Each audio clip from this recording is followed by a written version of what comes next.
Mainit nga gindara ni Board Member Calixto Saldivar III saan ang privilege speech ang mga isyu nga nakaluntad sa provincial government.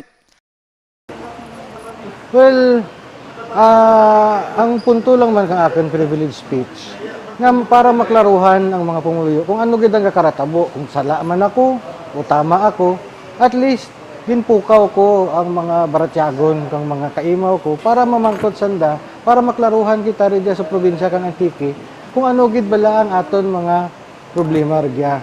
Pagkaparo kay na duro sanda ginapamangkot kanaken. Ako ang gusto nanda nga magsabat sa anda nga question. Ang mura nagapamaan, nga sanda mismo wala nanda na intindihan ko ano kakatabo rigya sa aton probinsya.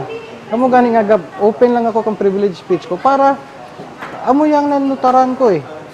Sa aton mga sa kakatabo dia sa aton probinsya. At least kadya amat-amat nanda ginasabat, gusto nanda patawag kung sino ang mga concerned. Kapasalamat ako kananda kay nagtugro man sanda kang interes para mapamaan sa aton mga pamuluyo kung ano gid ang kakatabo diya sa aton probinsya. Wala man ko may ginakontra kung sino o ano.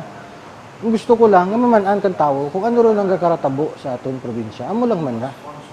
Diya may angat sa pagtugro daad kang first 100 days ni Governor Ezekiel Labir sa mga pumulyo kung anuran ang mga accomplishment kang gobernador. Ikarwa, ang massive layoff kag mga reassignment kang mga empleyado sa gobyerno probinsyal sa mga marayo nga lugar. Ikatlo, ang Binirayan Festival nga kansilado sa Disyembre.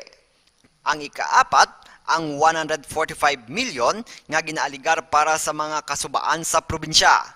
Ikalima, ang dredging project nga wala madayon, kag ang ikaanem, ang pagpamakal kang bulong sa mga hospital. Sa katapusan, ang resulta igapatawag ang mga opisyal halin sa district office kang DPWH, Provincial Engineers Office kag mga financial advisors. Para sa Ko Patrol, Peter Saldivar.